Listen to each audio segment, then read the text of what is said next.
saudar os irmãos com a paz do Senhor.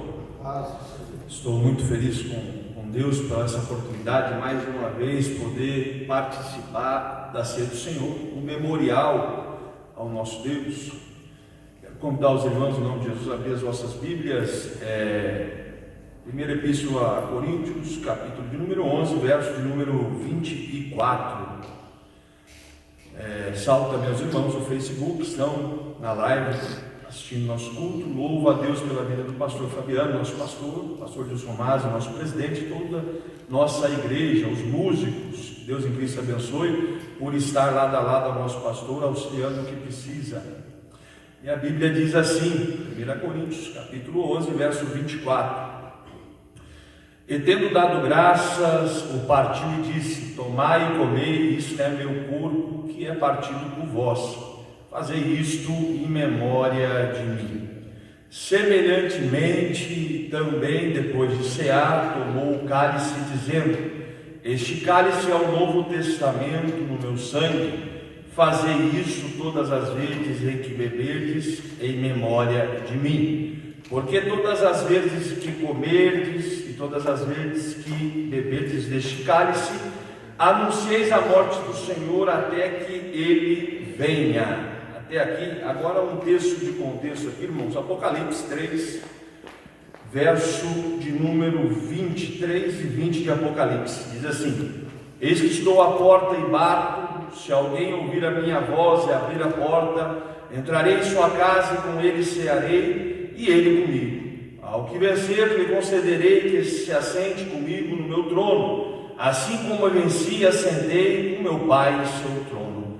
Quem tem ouvidos, ouça o que o Espírito diz às igrejas. Até aqui, irmãos, precisamos nessa manhã entender a questão de introdução, a guisa de introdução.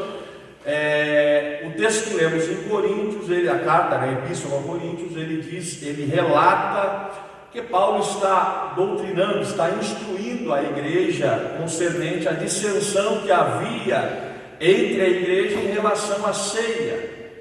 E o que há de ser observado é que os eruditos e catedráticos nas epístolas, eles dizem que havia uma questão de que alguns da igreja estavam participando do memorial do Senhor sem entender a responsabilidade e a complexidade daquele ato, daquele momento.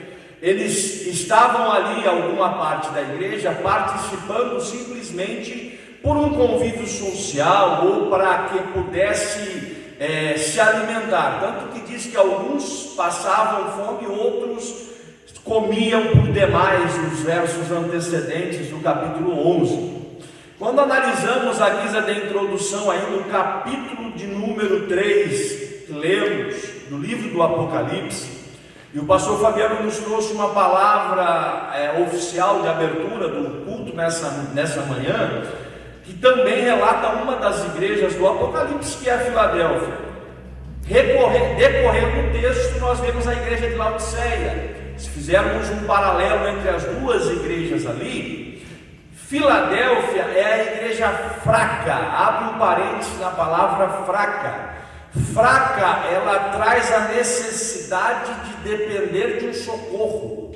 E nós, em Cristo, somos reconciliados em Deus, com Deus.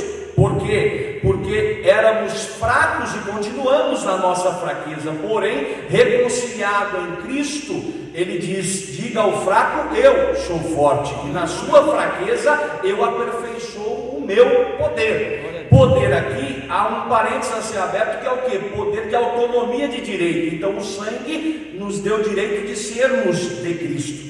E Filadélfia, a igreja fraca que guarda a palavra e não nega o nome, guardar a palavra é também guardar as profecias que diziam sobre o Messias no Gólgota da cruz do Calvário, que ressuscitaria ao terceiro dia. Olha que lindo, este Messias, ele veio, ensinou e doutrinou os seus discípulos, inaugurou a igreja nos discípulos, foi para a cruz como o Cordeiro de Deus que tira o pecado do mundo, ressuscitou o terceiro dia e hoje está entronizado. Agora, o que há de ser analisado é que a igreja de Filadélfia, ela cumpria os pré-requisitos para que Jesus participasse da reunião.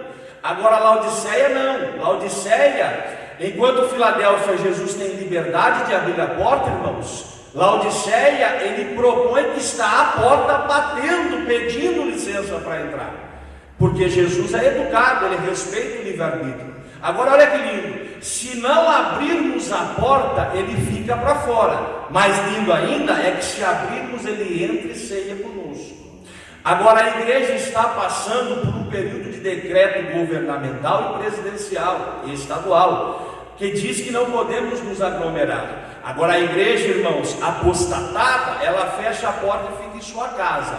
A igreja de Cristo, ela respeita a lei de César, mas não deixa de ser igreja, adorando e obedecendo a palavra de Deus. Aleluia. Por isso nosso pastor está aqui dando-nos um exemplo, junto com o corpo de obreiros, propondo a ceia. O que é importante nós observarmos é que se não participarmos da ceia, não temos parte com ele na eternidade.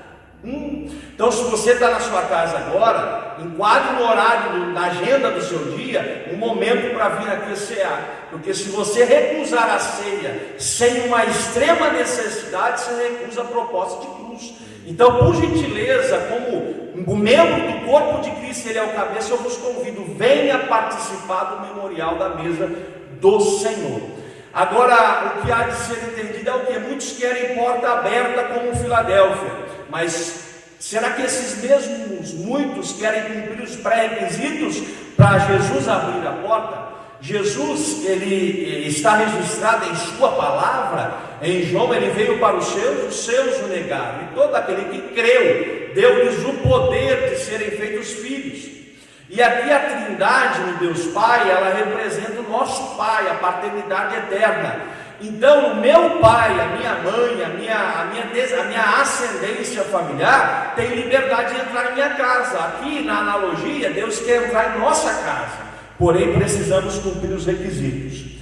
Na guisa de introdução, então, entendemos que Paulo quer doutrinar a importância da ceia lá em Coríntios, e ele cita as palavras de Jesus na ceia que antecedeu a crucificação. E ele cita aqui: tendo dado graças, o partiu e disse. Irmãos, Jesus estava para ser crucificado, e ele estava dando graças a Deus, glórias a Deus, adorando o nome do seu Pai. E nós, na nossa jornada de vida, devemos lembrar do convite condicional de Jesus, que é tomar a cruz e seguir. Será que nós estamos dando graças mediante as aflições de nossa vida? Porque se adorarmos Ele nas aflições, Ele dará escape. E disse: tomai todos e comei, este é meu corpo, que é partido por vós. Ele estava fazendo uma exposição, um prelúdio do que iria acontecer nos próximos dias, porque o corpo de Jesus seria maltratado por todos nós hoje. E ele diz: fazei isto em memória de mim. Irmãos, cada vez que nós participamos da ceia, do corpo e do sangue do Cordeiro, nós lembramos e dizemos a Deus assim: eu estou valorizando o ato da cruz do Calvário. Então não é simplesmente fazer igual na igreja de Corinto, não, vir comer, beber, se alegrar com comunhão social, não, é vir com reverência, respeito e temor. Senhor, obrigado, porque foi na cruz que eu fui justificado, redimido, perdoado e salvo.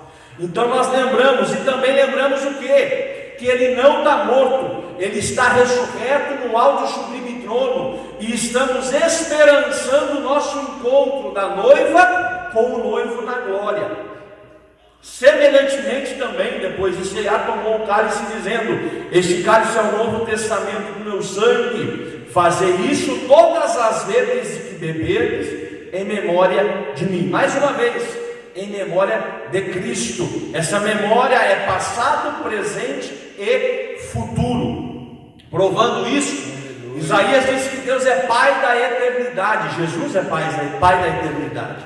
Olha que coisa expressiva, que o homem não analisa na Bíblia, comparado aos fatos que decorreram antes, durante e depois da vida de Jesus como homem. O calendário mundial, ele é contado antes de Cristo como uma era. Durante a vida de Cristo abre-se um novo tempo. Então por isso que dizemos antes de Cristo e depois de Cristo, porque quando Cristo desceu na terra, tudo mudou, e nossa vida deve ter essa expressão: era antes de Cristo, agora é novo caminho, nova vida com Cristo, tá?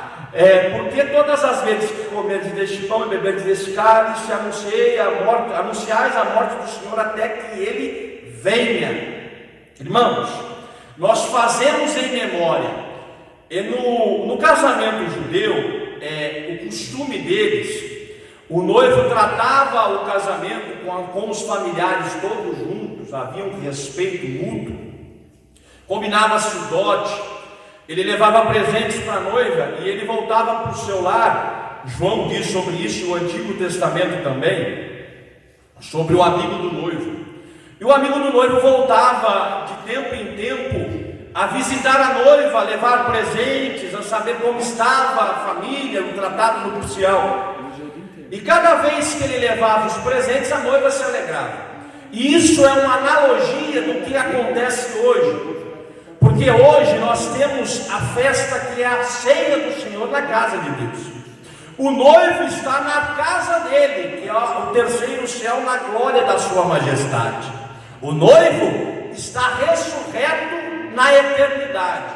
A noiva está aqui não vendo o noivo, mas em cada banquete do memorial, o amigo do noivo visita a igreja, que é o Espírito Santo de Deus, e ele traz os presentes, os dons espirituais, o fruto do Espírito, o renovo, a resposta de clamor, de súplica. Então ele cuida da igreja do seu amigo, que é o Espírito Santo.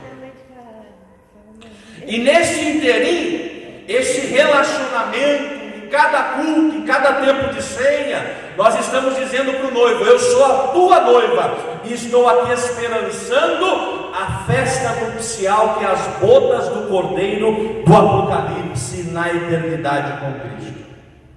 Agora nós vamos fazer uma exposição do porquê o pão e porquê o vinho tipifica o corpo e o sangue de Cristo. Porque Deus, irmãos, quando falamos assim, será que Deus deu Cristo na cruz só por amor? Foi por dois princípios bíblicos que Ele deu seu Filho na cruz. Primeiro por amor, depois por fidelidade à sua palavra. Você vai entender por quê. A Bíblia diz em João 1:29, o Cordeiro de Deus que tira o pecado do mundo é Cristo. A Bíblia também diz em João 6:51, Ele é o pão vivo que desceu do céu. Em João 6:48, o pão da vida. Quando falamos do Cordeiro de Deus que tira o pecado do mundo, falamos de sangue. Por quê? Devemos voltar em Gênesis. Porque lá no Gênesis, quando Eva e Adão caem, pecam, erram, eles tentam se esconder de Deus e se cobrem a sua nudez com folhas de vegetais. E ali, quando Deus chama Adão, ele vê que Adão está com folha de figueiras e Deus, a sua onisciência, já sabia de tudo, mas ele quer que Adão confesse o que ocorreu ali. Então, quando Deus tem um diálogo com Adão e Adão confessa o que aconteceu, na verdade ele não confessa, ele encontra justificativa e culpados, né? Se nós analisarmos o texto. Foi uma jogatina de culpa para terceiros, mas poucos assumiram suas responsabilidades. Nos dias de hoje, pecado só tem perdão, justificação mediante arrependimento e confissão. Então, quando eles se cobrem de vegetar, quando Deus tem o diabo, Deus cobre ele com peles de animais. O primeiro sangue derramado na Bíblia foi neste fato, porque cobriu com pele de animais. Ali é a chamada no Levítico, na doutrina de expiação e sacrificial, nos ritos sacrificial, de expiação de pecado, encobrimento de pecado. Então derramou sangue. Outro fato para entendermos: Caim e Abel. Caim leva dos frutos do campo, Abel o melhor dos animais. Ou, aqui entendendo uma exegese hermenêutica do texto, voltando, comparando o paralelo do que aconteceu no Éden. Então, vegetal esconde erros. Vegetal não é a essência da sinceridade do relacionamento. O que é isso? Um culto superficial. Um dia eu estou na igreja, o outro eu estou no pecado. Um dia eu estou com Deus, o outro eu estou na bebida. Um dia eu estou com Deus, o outro eu estou fornicando. Irmão, vegetal não tem justificação. O que tem justificação é seguir a paz com todos e a santificação, sem a qual ninguém verá o Senhor. Não adianta eu querer tomar à força o direito do sangue. Se eu não cumprir princípios, é o mesmo que desprezar o sangue. Abel é aprovado em seu sacrifício por Deus. E sangue, irmãos, dá para contextualizar na hermenêutica bíblica o quê? O que Jesus nos convidou. Quer vir após mim? Negue a si mesmo, tome cruz. Aqui é uma fábula para entendermos. Matamos nossa vontade própria, matamos nossa carne pecaminosa. E é como se no mundo espiritual sangrássemos para o mundo espiritual ver que negamos nossa carne, mas estamos vivos em Cristo, porque os que morreram com Ele também ressuscitarão. Então, nossa vida deve ser um sacrifício de sangue, como foi no animal que Deus matou em Adão e Eva, como foi no sacrifício que Abel ofereceu a Deus. Sangue, lembrando você, que é da onde vem a vida para o corpo humano. Células sanguíneas, eu não quero fazer exposição de medicina porque pouco conheço, mas bem sabemos que um sangue de má qualidade é um corpo sem saúde. Prova disso, o pH do sangue, quando não está aproximadamente 7, alguma coisa, o sangue fica ácido e não alcalino. Alcalino é vida, ácido é sujo, é morte. E para o pecado, a nossa vida, o nosso sangue, quando pecamos, está ácido, sujo, corrompido. Quando encontramos a Cristo, estamos alcalino na presença de Cristo, que nos dá fonte de vida e vida com abundância. Ainda entendendo do sangue, a primeira praga do Egito. O sangue, irmãos, ele não é só para justificar, perdoar e salvar. O sangue também condena. Provo. Porque condena aqueles que não valorizaram o ato de sangue, não são do dono do sangue, que é Cristo. Então estão condenados à morte eterna. E aqui a primeira praga do Egito, água em sangue, está punindo o Egito e não salvando o Egito. Então, de que lado estamos na presença de Deus? Dos salvos, lavados, remidos, que agora somos a noiva do Cordeiro, ou dos que estão sendo posto no tribunal, negando o sangue de Cristo Jesus? Aí, em contrapartida, lá no Evangelho, o primeiro milagre de Jesus é água e vinho, e o vinho representa o sangue. Detalhe a ser observado deste fato é que Jesus estava na casa. Lembra que eu expus aqui, Apocalipse 3, a igreja de Laodiceia? Jesus está batendo a porta e tem que ter liberdade para entrar. Muitos querem que a água da monotonia de sua vida seja transformada em novidade de vinho, mas não abrem a porta para Jesus entrar. Ei, não adianta só abrir a porta e falar: vem, Senhor. Jesus não entra no que é profano, irmãos. O santo não se mistura com o profano. E redobre atenção, a palavra profano quer dizer aquele que está à porta do templo e não entra para dentro dele, comparado à porta formosa, porque ele tinha uma deficiência e era rejeitado pelo templo. Irmãos, muitos estão à porta do templo, aqui sentados na nave, mas ainda não entraram no templo para cultuar como a noiva do Cordeiro. Então devemos entender que para a água se transformar em vinho nessa feita, Jesus estava na festa. Jesus tem que estar nas nossas rotinas, na nossa rotina de cotidiano de vida. Outro fato importante dessa ocasião é que Jesus, sua mãe disse assim: fazei tudo quanto ele mandar. Irmão, não adianta Jesus estar na casa, tem que obedecer o que ele manda está na Bíblia. Não adianta eu falar, estou na igreja, não obedeci, não sou igreja, eu só estou dentro do templo, mas não sou igreja. Então, para mim ser igreja, devo obedecer, fazer tudo quanto ele vos disser. O que ele diz está na palavra. Aí, as talhas que estavam para encher de água estavam vazias, neste fato bíblico. E eram as talhas da purificação. Quer novidade de vida? Desde lavado suas vestes no sangue do Cordeiro.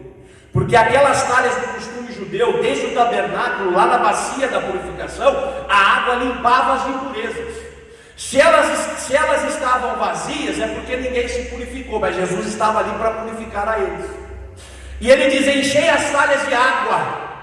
Irmão, o impossível da salvação cabe a Jesus.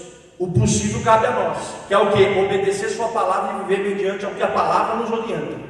Enchemos então hoje as talhas de água para Jesus transformar a nossa vida que estava vazia, transformar a água que enchemos de obediência em vinho de novidade e alegria na presença dele. Tá? Aí Jesus transforma a água em vinho. Observe que aquele vinho ninguém ainda tinha bebido, porque foi o melhor da festa. Quando Jesus entra na nossa vida, enchemos a talha da nossa vida de obediência, ele nos dá sabores que ainda não degustamos e não iríamos degustar de alegria na vida de nenhuma outra presença a não ser na dele. Tá?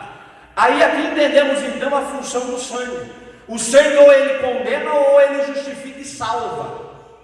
Tá? Aqui, agora vamos entender o porquê do pão.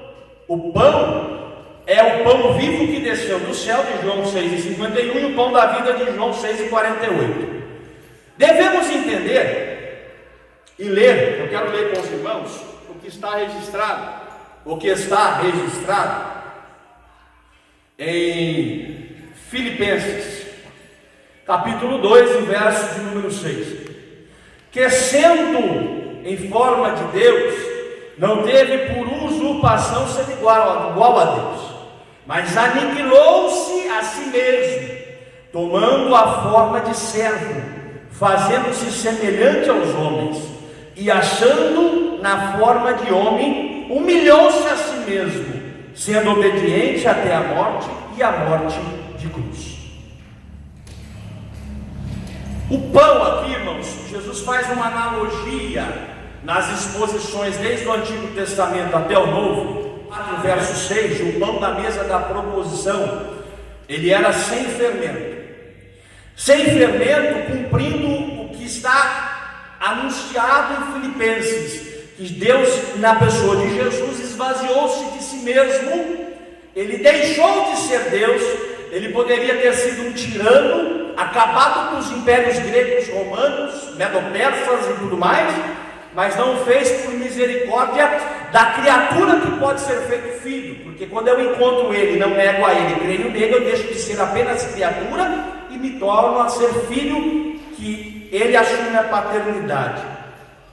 Agora, entendendo que ele esvaziou-se de si mesmo, e agora aqui no Antigo Testamento em Levítico, o pão na mesa da proposição é sem fermento.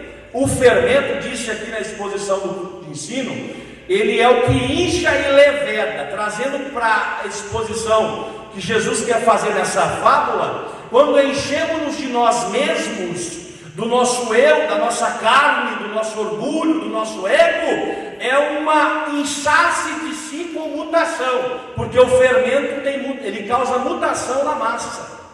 Então o pão que Jesus fala, eu sou o pão vivo que desceu do céu, e o pão da vida, ele está revelado lá na mesa da proposição, no lugar santo, no templo e no tabernáculo. Por quê? É sem fermento.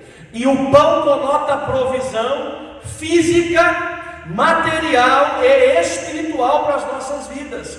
Devemos entender o quê? Que não adianta querermos comer do pão da vida, que é sem fermento, que esvaziou-se de si mesmo, deixou o orgulho, deixou a posição de Deus de maioral e fez-se servo humilhado como homem, se nós não entregarmos o nosso ego na pedra da cruz do Calvário. Do mesmo jeito que Jesus se esvaziou de ser Deus, nós negamos o nosso eu pecaminoso para servir como servo. Por isso que ele disse, negue a si mesmo, tome uma cruz. Na cruz que pegamos para seguir, matamos o nosso eu pecaminoso. dia após dia. Então não adianta eu comer o pão sem levedação, de ego, sem fermento, que muda a massa, e a minha carne está mutada, está mutante na presença de Jesus. Não adianta, irmão. Eu tenho que buscar me esvaziar-me de mim como Cristo se esvaziou do título de Deus durante o tempo que passou na terra. E Paulo disse: sede meus imitadores como eu sou de Cristo. Então o nosso pão, ele é preparado de forma correta, santa e purificada na mesa, que é a mesa da ceia do Senhor. Agora, como chegamos na presença dele? Mutados ou já lavados e remidos no sangue do Cordeiro? Por isso que primeiro eu aceito a Jesus. Eu sou discipulado na palavra, porque João 15 diz: vós estáis limpos pela minha palavra. Depois que eu aceitei Jesus, estou limpo na palavra, eu me batizo, morrendo para o pecado, nascendo para Cristo, aí eu vou participar da ceia do Senhor. Então não adianta chegar aqui de qualquer jeito, irmãos. Fazei isto em memória dele. O ato da cruz é um ato de amor, porém também de fidelidade às promessas de salvação. Então devemos cumprir isso com muito amor, zelo e dedicação na presença de Jesus, porque nós somos a noiva. Qual de nós aqui antes de casar queria ver a nossa noiva, agora esposa, vestida, pastor Fabiano, igual uma prostituta na rua? Ninguém queria. E nós, como noiva do Cordeiro, devemos andar como a noiva de Cristo, com vestes de linho fino de justiça, sem vergonha, porque como lavados, ele já jogou nossa vergonha no mar do esquecimento. Então devemos, por quê? Porque o verso do 1 Coríntios 11, 26 encerra assim, ó: até que ele venha, ele vai arrebatar a noiva, que está vestida de linho fino de justiça e que participa do corpo e do sangue do Cordeiro, recebendo a visita do amigo do noivo, que é o Espírito Santo, que dá presentes para a noiva e cuida e zela da noiva. Que possamos estar alicerçados nisto, que ele venha e de tempo em tempo memorial em nome dele, que é nosso noivo e cuida de nós. Que Deus em Cristo nos abençoe. Eu louvo a Deus por essa oportunidade. Obrigado em nome de Jesus.